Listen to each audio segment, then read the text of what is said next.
guys, welcome to You the Boss podcast, episode 88. I'm your host, Pam, and I want to start this episode with a simple question.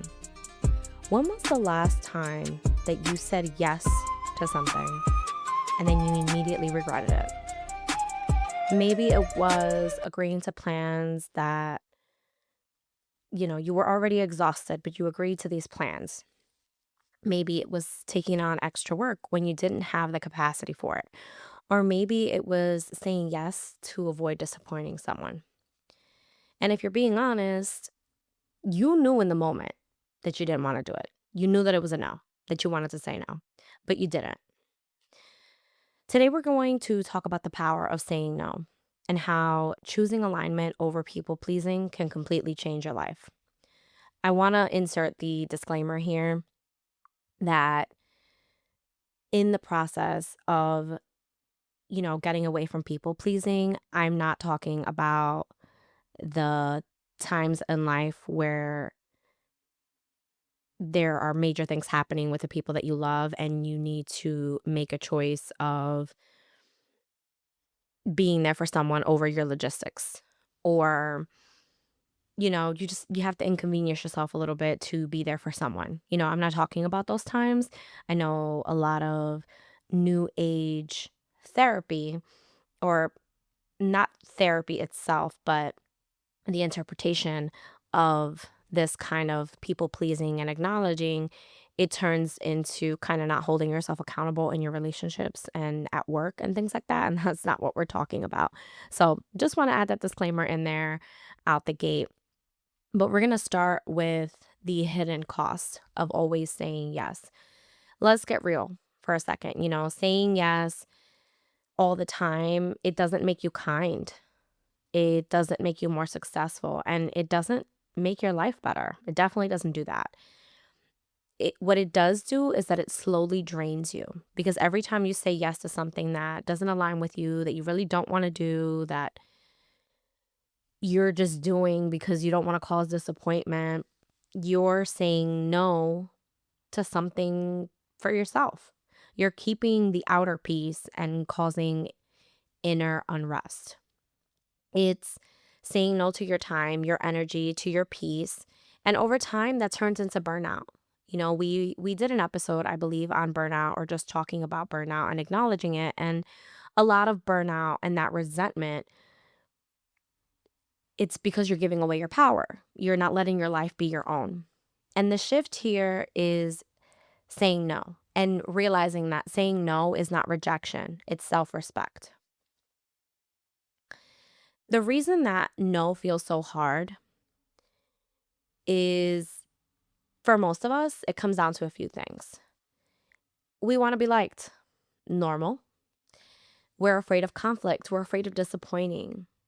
We have tied our self-worth to always being helpful, always being there for people, always showing up, always priding ourselves in being the person that's always there.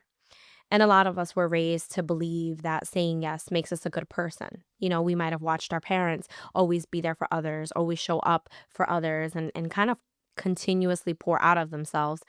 And we didn't realize, or they didn't realize, that they were constantly abandoning themselves and teaching us to constantly abandon ourselves to keep others comfortable. And that's not kindness, that's self-neglect. And the truth behind that is that people pleasing is never about the other person. It's about avoiding discomfort with yourself. It's about you not feeling uncomfortable because someone else is disappointed. It's kind of like almost managing other people's expectations or their feelings by being a yes man or a yes woman. We're going to talk a little bit about what alignment actually looks like when it comes to your life. I know that alignment and being aligned and being in tune is kind of like really a buzzword. These are buzzwords. These are like trendy things that are going on right now. But what that alignment means is that you're just being honest. You're being in your most real self. So what it means to choose alignment instead is just your decisions reflect your values, your priorities, and your capacity.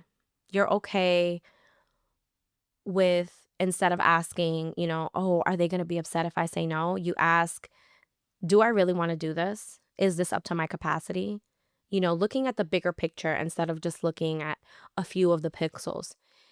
The question alone is going to change everything, if I'm in alignment, if I say yes, because aligned decisions feel different. They feel clear, they're easy to make. Even if they're uncomfortable in the moment, you know that they're surrounded by peace. You know that it's just a simpler way to be. And this is very important in our day-to-day relationships because right now I talk about this often, and I think very soon I'm going to do a topic talking about social media and the influences of it on relationships. And we are not acknowledging enough how what we see online has impacted our relationships. How having that constant online attachment or that accessibility has made it as if you can always have access to someone and they're always going to say yes. Today, we're going to talk about a couple of tools on how to practice saying no, on allowing you to feel empowered in saying no. We want to make these real, we want to make these usable. We want them to be steps that you can start using as soon as you listen to this episode. Number one is the pause method. You do not have to respond right away.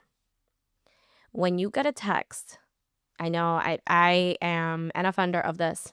So if you're listening to this and you know me in real life, you may send me a text that maybe took you 20 minutes to draft. I'm exaggerating. It probably was a few minutes. And I answer you right away. I'm like, oh my gosh, hey, and I'm quick to respond. You don't need to respond right away. You also don't need to pick up every phone call, but that is a separate notion. We're just kind of doing the auto response, whether you're in person, whether it's via text, you're at work, unless it's something pressing. This I've noticed that a lot of companies have started to kind of like review your metrics at work or set up metrics with how fast you answer or how long you were active or how many clicks you have. The reality is that you do not need to answer right away. Instead of saying yes right away, the pause method allows you to say, hey, let me check my schedule and get back to you. I've even started to be like, let me double check my calendar. I think it's a go, but I just want to be sure. That takes away the power of having to say yes right away. That pause creates a space for an intentional decision instead of a reactive one. You could actually say, you know what, I can fit this into my calendar, but I don't want to. And it's okay to just say, you know what, that doesn't work for me. It's okay to say no. And the pause method kind of gives you that distance, that space of being able to make that decision. Number two, the alignment filter. Before you say yes, it's asking yourself, do I want to do this? Again, heavy on the do I want to do this? Will I have the energy for this? Does this align with my current priorities? If it's a no to any of those, it's probably a no. And this can kind of cause a strain, especially initially while you're getting used to saying no and finding the power in saying no. This can kind of create a little bit of a pull in you. And I want to remind you that when you set boundaries, it is not to create these 10-foot walls around yourself so that no one can access you, but it is to protect your priorities. So if a friend calls you and says, hey, do you want to go out Friday? And they say, let's go out at 9 o'clock at night. And you're trying to go to Pilates at 7 in the morning. And you're not just going to come home and be in bed by 11 o'clock. You need to decide, do I want to go to this Pilates class and achieve my goals more than I want to go out with this friend? And the reverse sometimes can be, maybe I can miss this class and see this friend because I haven't seen them in a while. And it is, you know, going through that alignment filter, and it's choosing which cup you're pouring into. But the truth of the matter is that you need to ask yourself these three questions because the proof is in the pudding. If you don't want to do it, you don't have the energy to it, or if it's not aligning with your priorities, then you have to be comfortable with saying no. Number 3, the simple and honest no. You don't need an explanation.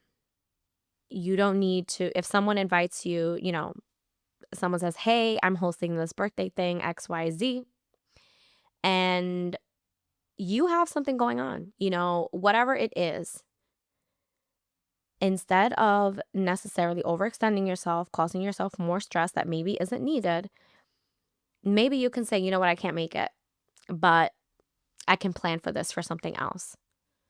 Try phrases like, "I appreciate you thinking of me, but I can't commit to that right now. That doesn't work for me at the moment. I'm focusing on other priorities right now." It's clear, it's respectful, it's done. Sometimes this may look like making extended plans with someone who lives at a distance. It is difficult to maintain relationships at a distance, and maybe you don't have time to always be connecting on FaceTime or virtually connecting. And this can be difficult. You have to become comfortable with that simple, honest no. You don't owe anyone an explanation or a long explanation. There is a misconstruction of, this is going to be very unpopular. So I'm just going to kind of come out and say it. But there is this misconstruction where, like, when you can't make something, you have to give this elaborate conversation. And especially as I've gotten older, that there are still people in my life that get a quote unquote longer explanation from me. But for the most part, those people are kind of on one, maybe one and a half hands that I can count on. Everyone else is just like, "Hey, sorry, that doesn't work for me. No, we have plans that weekend," and then that's just it. You don't need to have an elaborate, long explanation to your no. Number 4, the boundaries check in. Start noticing your patterns. What do you keep saying yes to that drains you? Where do you feel resentment building? There's usually a boundary missing. I can speak from experience with this, where over the last however many years, I've noticed the attendance of birthdays. My husband and I are very social, so I'm speaking really, really from like personal vibes. My husband and I are very social people. We love to host. We also love to shower the people we love and birthdays in different, responsibilities, things like that. And we've noticed, everyone else puts their other priorities over, you know, whenever we host or whenever we have a birthday. And this isn't one of those situations where, like, we're having falling outs with people or anything like that, but we have found ourselves always overextending and not kind of receiving the same grace from those that we overextend for. Um And so we've just made a decision that we're going to make some boundaries around that. Not to say we're going to say no to every single thing and we're not going to show up for others. And like, no, that's not what this is. We are still givers. We will always be givers. And if you're a natural giver, you know that you will be too. So you hang on to that power, but also understand that it's okay to have the boundary of saying, "You know what? I've noticed that the last 2 or 3 times that they invited me out, I showed up, and the last 5 times I invited them over, they didn't come. There was always an excuse, there was always a reason. So now you pull back. Now you set a boundary. Now you're not always saying yes to hang out. Now you're not always saying yes to their plans, because you need to set that boundary. I am going to give you, I have a few books, but I really only want to give you one. And the name of that book is The Art of Saying No. It's really straight, kind of straight to the point, and it's full of little like sayings or scripts that you can use. But that's what this episode is about, is the art of saying no and how empowering that can be. I want to give a little bit of reframe to everything that we've talked about in this episode. Every time that you say no to something that is misaligned, you're saying yes to something that matters. Your goals, your peace, your family, your energy. Maybe it's just literally like you've had plans for the last 15 weekends, and this weekend you're like, yeah, no, I'm staying home. The people who truly respect you, they're not even going to bat an eye at your no. They're going to be like, hey, great, stay home, have fun. If you explain that to them. If you just say no, you're like, you know what? They always come. It doesn't matter. So this week, I want to give you the challenge of the next time something comes up, someone asks about plans, I want you to pause. And instead of automatically saying, you know what, yes, I have the free time, let me do it. Yes, I want you to pause and I want you to ask yourself, is this aligned with my life that I'm trying to build? If it's not, give yourself permission to say no without the guilt, without the over explanation, without the elaborate text of like, I would love to be there, but without shrinking yourself, without taking from yourself that you just are not in the place of attending. If this episode resonated with you, share it with someone who needs this reminder. Share it with someone who you thought of while you were listening to this. And I'd love to hear from you. So definitely give us a review on Apple Podcasts, Spotify, wherever you listen to our episodes. And I want to hear from you when you listen to this episode. What's one thing that you're going to start saying no to? I'll see you next week.